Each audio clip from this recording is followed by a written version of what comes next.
রবীন্দ্রনাথ ঠাকুর আমাদের প্রাণের কবি। তিনি ছিলেন একাধারে একজন ঔপন্যাসিক, নাট্যকার ও দার্শনিক। তিনি বাংলা ভাষা ও সাহিত্যে অসামান্য অবদানের জন্য বিশ্বকবি হিসেবে পরিচিতি লাভ করেন।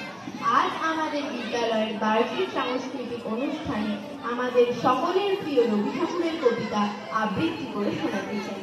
কবিতার নাম বীর পুলিশ। মনে করো যেন বিদেশ মাকে নিয়ে যাচ্ছি অনেক দূরে। তুমি যাচ্ছ পালকিতে মা চড়ে, দরজা দুটো একটুকু ফাঁক করে। আমি যাচ্ছি রাঙা ঘোড়ার পরে, টগবগিয়ে তোমার পাশে পাশে। রাস্তা থেকে ঘোড়ার খুঁড়ে খুঁড়ে রাঙা ধুলোয় মেয়ে গুড়িয়ে আসে। সন্ধে সূর্য নালে পাঠে এদের যেন চোরা দিঘির মাঠে। ধু ধু করে পানে যায় কোনোখানে জনমানব নাই।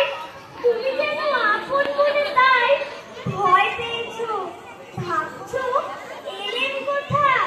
আমি বলছি ভয় করো না মাগো, ওই দেখা যায় ভরা নদীর সোটা। চোরা কাটাতে মাঠ গিয়েছে থেকে, মাঝখানে পথ গিয়েছে দেখে। গরু বাছুর নেই কোনোখানে, সন্ধে হতে গেছে গাড়ির পানি। আমরা কোথায় যাচ্ছি কে তা জানে, অন্ধকারে দেখা যায় না। তুমি যেন বললে আমায় রেখে দিঘির ধারে ওই যে কিসের আলো। এমন সময় হায় রে রে, ওই যে তারা আসতেছে ডাক ছেড়ে। তুমি ভয় পালকিতে এক্ষণে ঠাকুরের দেবতা স্মরণ করছো মনে। পেয়ারাগুলো পাশের কাটা বনে পালকি ছেড়ে কাঁপছে থর থর। আমি যেন তোমায় বলছি দেখে আমি আছি, ভয় কেন না করো।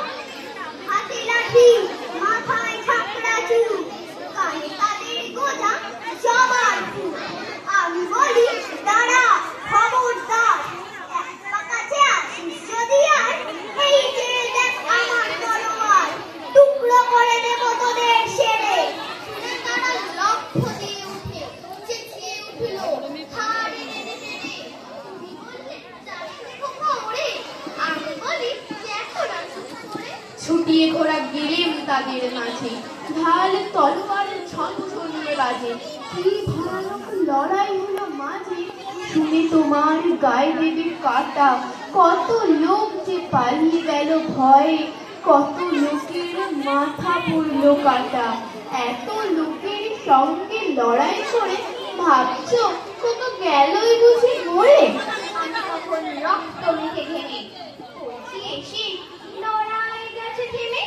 তুমি শুনে পালকি থেকে নেমে চুমু খেয়ে নিচ্ছ আমার কোলে। বলছো ভাবছি খোকা সঙ্গে ছিল, কি দুর্দশায় হতো তা না হলে। রোজ কত ঘটে যাহা তাহা, এমন কেন সত্যি হয় না। ঠিক যেন এক গল্প হতো তবে, শুনতো যারা অবাক হতো সবে। দাদা বলতো কেমন করে হবে, খোকার গায়ে এত কি জোর আছে। পাড়ার লোকে বলতো সবাই শুনে